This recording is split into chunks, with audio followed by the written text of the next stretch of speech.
Got the note-taking sheet in your bulletin. That'll help you to follow along as you take some notes and uh, learn more, and I think it'll really help you. John Ortberg is one of the favorite authors of mine, and John's written several books. Everybody's Normal Till You Get to Know Them is one of the books. I like that. To Walk on Water, you got to get out of the boat. The Life You've Always Wanted, some really good stuff. I'm using one of his books kind of as my devotional guide during these days while we're in Titus. And I'm reading the book, If You Want to Walk on Water, you got to get out of the boat. And in that book, John tells the story that when his grandmother Florence died, his grandfather called John's mom, Kathy, and said that as he was going through the attic, he found some old dishes. And he was just going to give them to the Salvation Army, but then he noticed that they were blue, Kathy's favorite color. So Kathy's dad asked her, if you would like to have them, they are yours. Well, Kathy said, sure, I'd like to have Mom's old dishes. And so she was expecting Mom's old dishes, just the run-of-the-mill stuff, because they were just Mom's old dishes. And then when she opened up the box, she found out that they were handcrafted Baravian crystal. Irreplaceable, because the factory they were made in was destroyed in World War II. Each plate was individually hand-painted. The cups were inlaid with mother of pearl, and the cups and the plates were both rimmed with gold. Well, Kathy was perplexed about all of that because she'd never heard about Mom's old dishes. So she asked her dad about them, and he said he didn't know anything about them, that they had never used them. And so Kathy did a little bit of digging and found out that Florence's mother gave her these dishes one piece at a time, starting as a little girl, and that Florence hid them and didn't tell anybody about them. Unbelievable. Well, Kathy said, I'm not going to hide these dishes. I know what they are. I'm proud of this family treasure. And so she used them every opportunity she could get. They are no longer the hidden family treasure. Well, this kind of leads us to Titus chapter 2, verses 3. This is a great illustration. We're going to be looking at older women today. I tried to figure out the political correct term for that. But you're just older women. Okay, is that all right? I asked Deb, would she be offended? No, I'm an older woman, proud of it. Okay, so let me read. There's one verse that applies to the older women. Notice verse 3, and the illustration I just gave is really perfect for this. Likewise, teach the older women to be reverent in the way they live, not to be slanderers, that word is gossip, or addicted to much wine, but to teach what is good. The older women in Crete had a treasure more valuable than Baravian china. They had the treasure of knowing how to be women.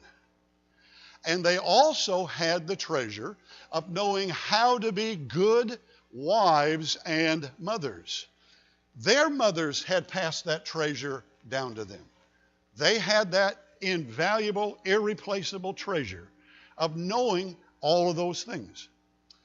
On the other hand, the younger women of Crete did not know those things. They did not know how to be women. They did not know how to be good wives and mothers.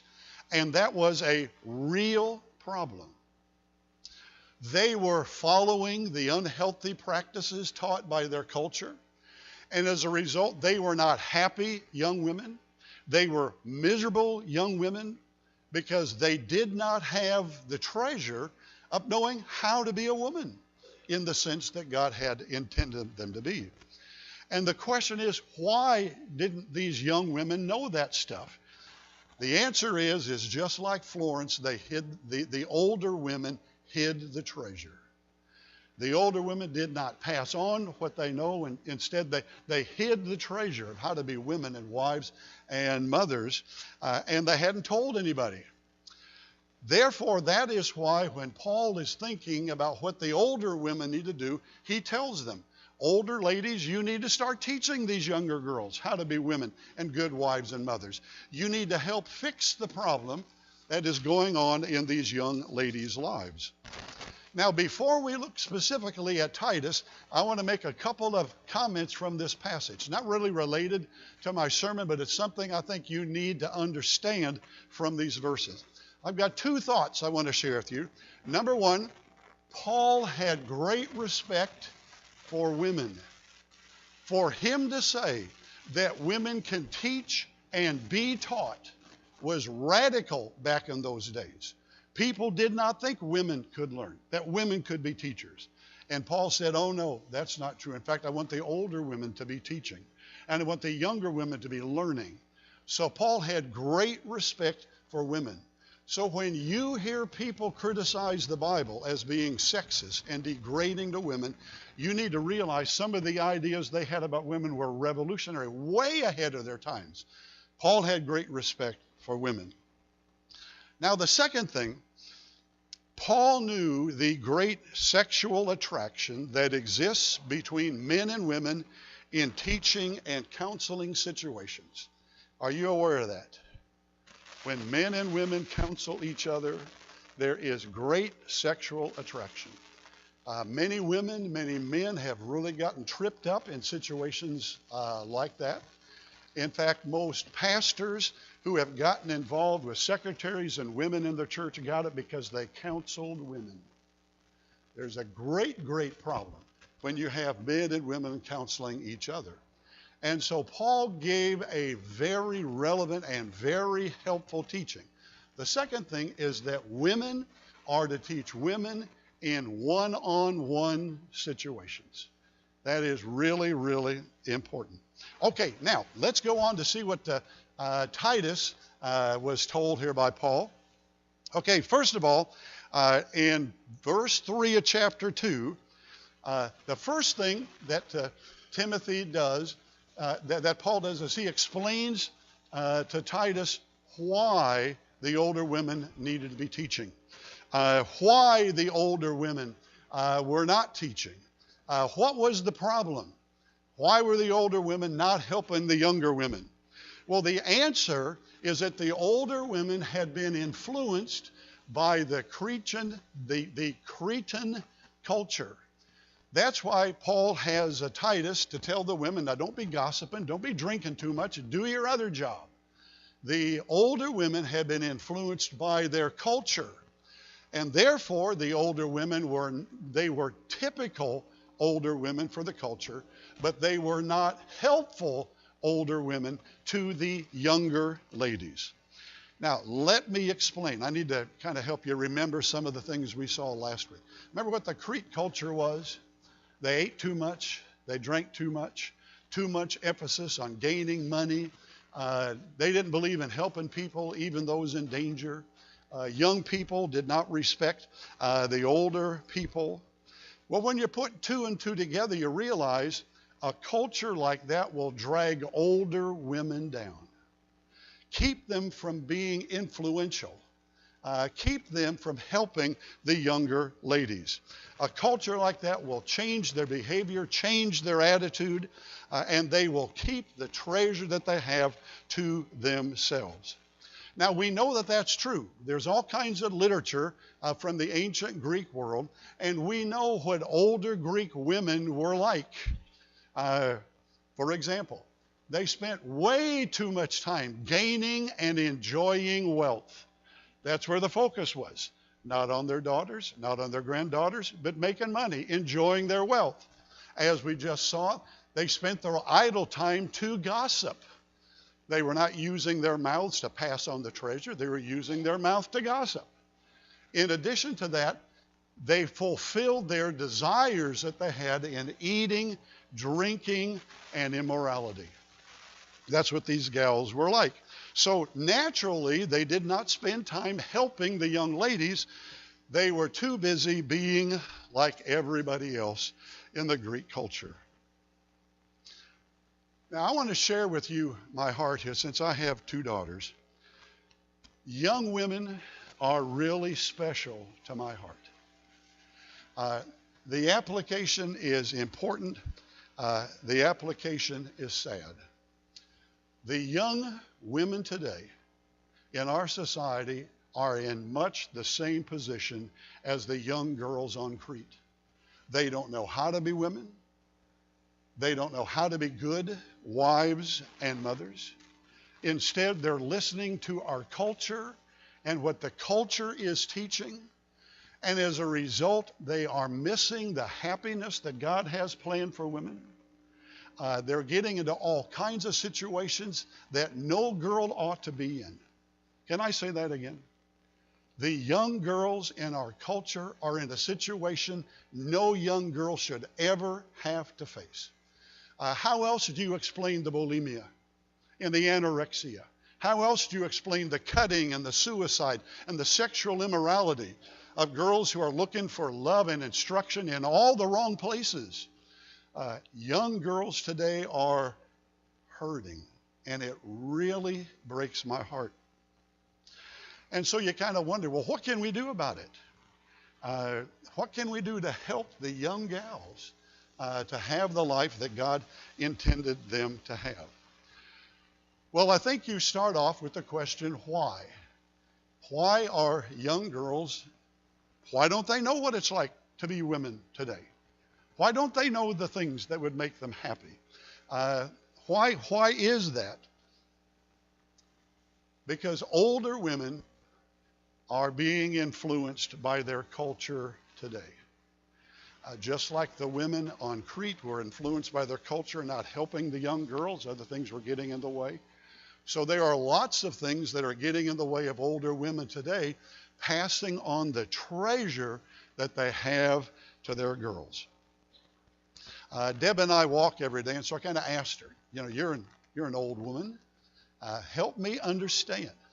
Deb, am I right? Sure. Now, she's great as an old woman. She was great as a young woman. Okay. Now, why was it okay for me to say I was old last week and I can't say she's old this week?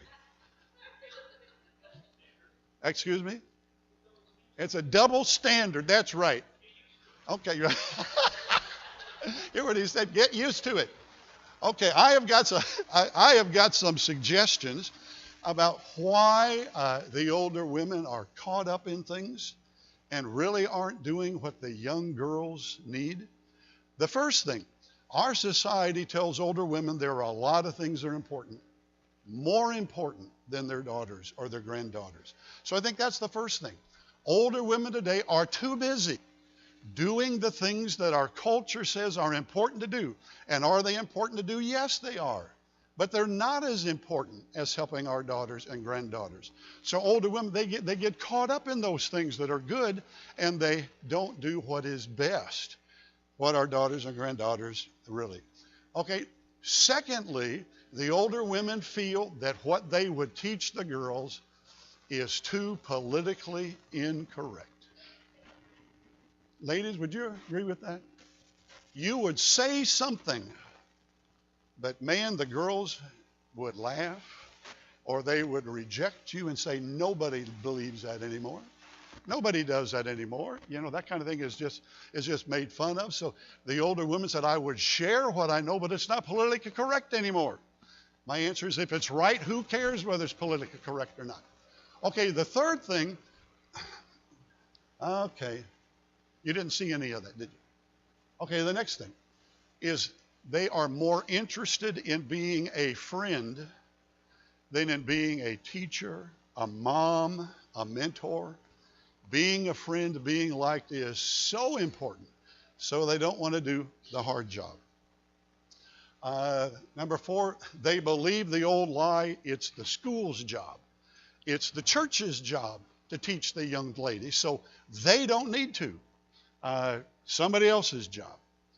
And then the last one is they are not creating any time in order to do the mentoring, in order to do the teaching.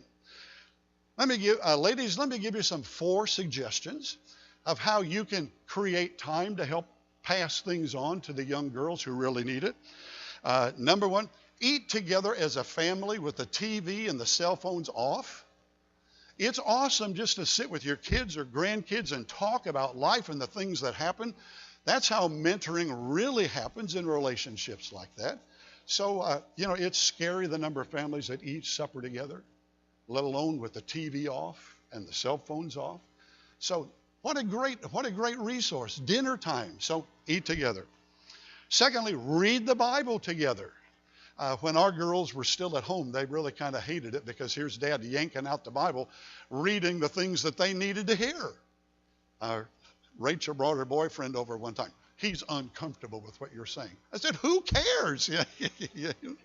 So read the Bible, read stuff together. They got all kinds of books that can help your daughters and your sons when you do that. Okay, and then bring your kids to Sunday school, to youth group, to Awana, to other places where other adults will say the same thing you are. It's just amazing. There are a whole bunch of older ladies in our church that agree with you. And if you let your kids hang around them, they will hear exactly the same thing they're hearing from you. So bring your kids to those things. And then lastly, bring your kids to places where they can serve together. We went to the Open Door Mission, about a month or 2 ago? And we had all kinds of kids with us. It was awesome. Those kids got to see what adults are really like. The girls got to see what older women are like, and it was awesome. The food pantry yesterday was super. We had 379 families go through. It was great. We had all kinds of folks here to help. We worked side by side with them. They saw what it's like to be an adult.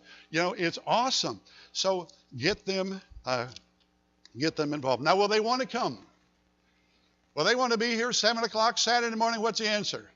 No, they won't. Okay, but anyway, bring them anyhow. Okay, so you understand why there is a problem. Older women get caught up in other things, and they lose sight of the tremendous job they have of helping the girls that we love so much. Okay, now the second thing that Paul does is he tells Titus what to teach.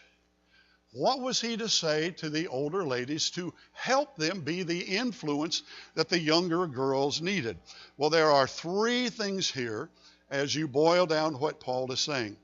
Number 1, the older women had to stop being influenced by the culture. In this particular case, they had to stop the gossiping, they had to stop the drinking, and not be influenced by the culture. So they were supposed to stop being influenced by the things that took them away from their important job. Now, there are 2 reasons, I think, why older women don't need to be influenced by the culture. Number 1 is because it eats up time. When you do the things the culture wants you to do, and there's no time left to do the teaching, no time left to do the influencing. I mean, your kids never see them, and they never see you. Or they're too busy to be in church and see other ladies that know what it means to be a woman. And then secondly, you're setting the wrong example. If you're being influenced by the culture, how can you tell your daughters they can't be? Just doesn't make any sense. So, older ladies, that's your answer. Stop being influenced by the culture, being dragged away from your important job by that. Okay, number 2, Paul says the old start being reverent. Now, what in the world does that mean? The Greek word is very interesting. The Greek word for reverent means to act like God is watching. Act like God is watching. It also means act like you're representing God. Ladies, that's your answer too. As you think about being an older woman, remember, God is watching. So you need to please him. But you also need to remember that the young girls are watching. And you are representing God. What they see in you, they think that's what God wants to see in them. So you need to set the right example and to realize the young girls are watching. Is that true? If you're an older lady, a young girl's watching you, sure they are. Sure they are. And so you need to make certain they see a woman who knows how to be a woman, who knows how to be a good wife and mother, because they are watching. Okay, now the last one, this is really interesting. I had no idea what this Greek word meant till I started studying it, and I thought, that's the way moms need to be. That's the way my mom was. All right, are you ready for number? Ladies, am I in trouble? Yeah, oh, God, spare me. No tomatoes in the house. Okay. The third thing, what? He was to teach the older women to start teaching what is good. Culture had influenced them. They needed to stop being influenced, and they needed to start teaching the younger ladies what is good. You know what the Greek word for teaching here? It's not a school teacher. Okay, this is a different Greek word for teaching. It means to teach the young ladies what they didn't want to hear, but they needed to. You understand that? There are things you can teach your daughter. Mom, teach me how to cook. Yeah, that's great. Okay, this is not that. This is our daughters need a wake-up call of what they're doing.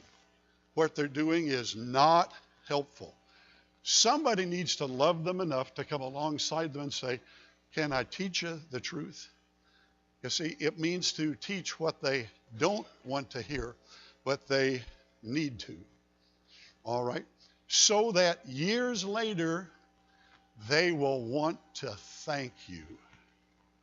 At the time, they don't want to hear what Grandma has to say. They don't want to hear what Debbie, the youth teacher, has to say. But years later, they will say, as I look back, I'm thankful there are some older women in my life that loved me enough to tell me the truth. All right. Now, ladies, isn't that what happened to you? Think about your mom. Did your mom tell you stuff you didn't want to hear? Sure she did. All right. But you needed to hear it. I've got a video I want to share with you, but I want to give you some caution first. Ladies, in order to be effective, there are some things that need to be true of you besides the fact that you tell young ladies the truth. In order to be effective, number one, you need to make sure that they know you love them. No doubt, your kids need to know that you love them. Otherwise, there's no investment in that relationship that they care about. Who cares if they offend you? You don't love them anyway, okay? So make certain they know beyond a shadow of a doubt that you love them. And then secondly, this is really important, make certain you compliment much more than you criticize. I have found before you open your mouth and criticize someone, you need to have complimented them at least 5 times. If all you do is criticize, are they going to listen? No. But if you compliment and you praise and you hug and you love them and then you come alongside them and say, I just have to say something, then they will listen. Well, what does that look like? Last week, remember, I showed you a video of what it looks like to be a grumpy old man? Well, I want to show you a video. Anita Renthrow wrote a song that is called the Mom Song. And this is a list of everything a mom says every day. All right. I show this to you occasionally on Mother's Day. But I look at this and I say, that's exactly what I'm talking about. This is exactly what older women need to do, telling these things to the kids. All right. So can we have the lights there? And I want to show you the Mom Song. This is not Anita Renthrow. This is somebody else, but it is really great, called the Mom Song.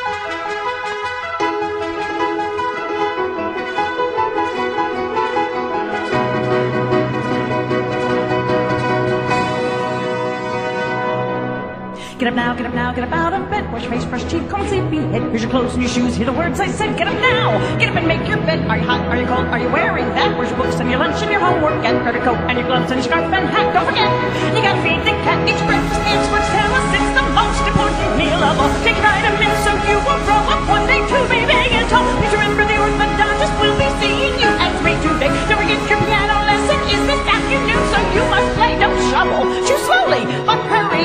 The bus is here, be careful. Come back here. play rough? Would you just play fair? Be polite, make a friend, don't forget to share. Working out each turn, never take get along. So maybe come down there, clean your roof, wash your clothes, put your stuff away, make your bed, do it now. Do we have all day? Were you born in a barn? Would you like some hay? Can you even hear a word I say? Answer the phone, get off the phone. Don't sit so close, turn it down. No texting at the table. No more computer time tonight. Your iPod's my iPod. If you don't listen up, where you going and with whom and what time do you think you're coming home? Saying thank you, please, excuse me, makes you welcome everywhere you roam. You'll appreciate my wisdom someday when you're older and you're grown. Can't wait till you have a couple little children of your own. You'll thank me for the counsel I gave you so willingly, but right now I'll thank you not to roll your eyes at me. Close your mouth when you chew, would appreciate. Take a bite, maybe two, of the stuff you hate. Use your fork, do not burp, or I'll set you straight. Eat the food I put upon your plate. Get an egg at the door, don't start with me. Get a grip, get it here, I'll count to 3. Get a job, get a life, get a PhD, get a dose. I don't care who started it, you're grounded until you're 36.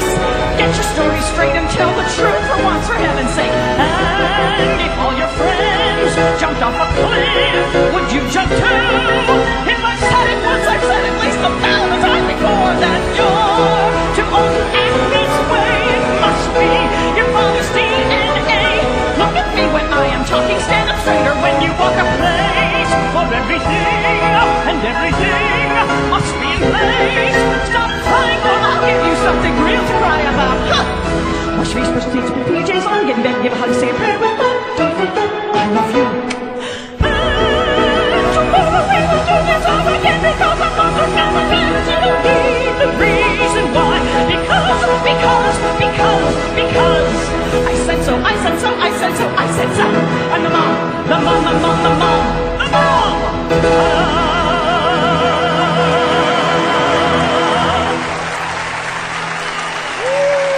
Exactly. That's how that's what older women need to be. You need to have spunk. I care enough to help you know the right things. Okay. Now, I've got a question. The question is, why teach the Bible things? Why not teach the politically correct things? Why not go with the culture and teach what the girls want to hear? The Bible is really clear. Notice what Paul says to Timothy, to Titus. Tell the older women to teach what is good, okay? The reason why we teach these things is because they are good. And the Greek word for good means they get the desired results. And what are the desired results? So that young women know how to be women, how to be good wives and mothers. Okay, there's always a skeptic in the crowd. So I know what you're thinking. Brother Roger, how can you stand up there and talk to older women? You're not an older woman. You know, how do you know what the truth is? Well, it's true. I'm not an older woman. But I know these things work because I have 2 girls who grew up with a mom just like that. That was Deb. Correct me if I'm wrong. That was her. She practiced this stuff. And now our daughters are grown. You know, while I was trying to support her, we hoped it would work. We wanted it to work, but there was no proof that it worked. We just did it because that's what God said to do. Now the girls are grown, and guess what? It has worked. It's unbelievable to be with them and see what this great gal, her influence on them was. It really, really works. And now Rachel is a mom, and she's doing the same thing. And it is so satisfying. Now, do we get the credit? No, God gets the credit. But man, it really works. So, older ladies, you agree with me, younger girls in our culture are really struggling. They are really having a tough time. So they need somebody to help them.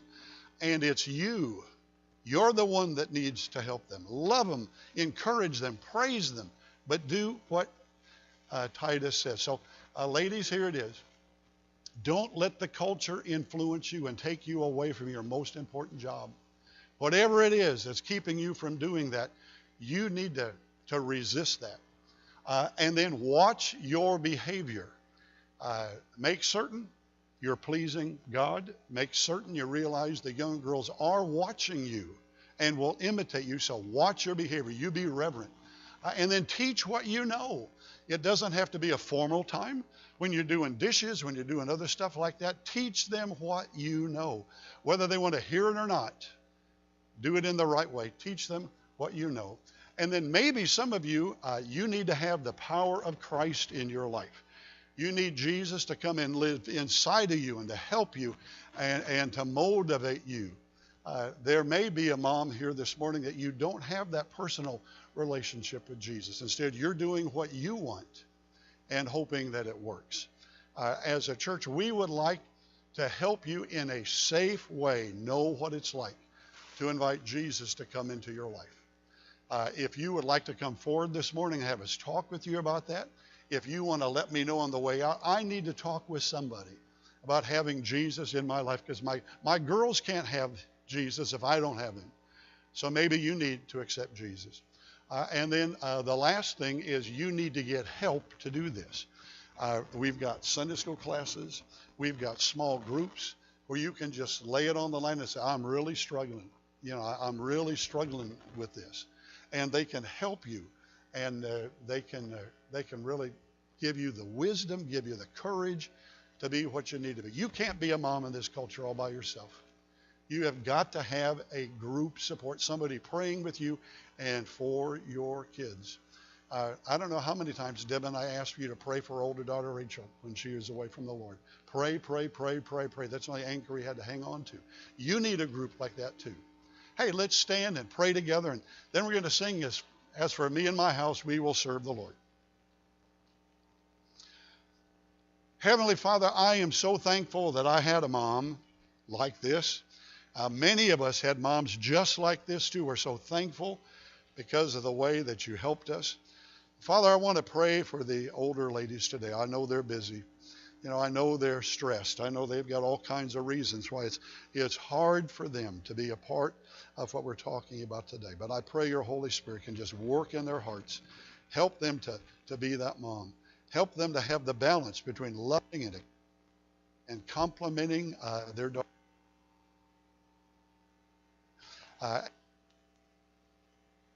Those are things that need to be said. Amen. Let's sing As for Me and My House.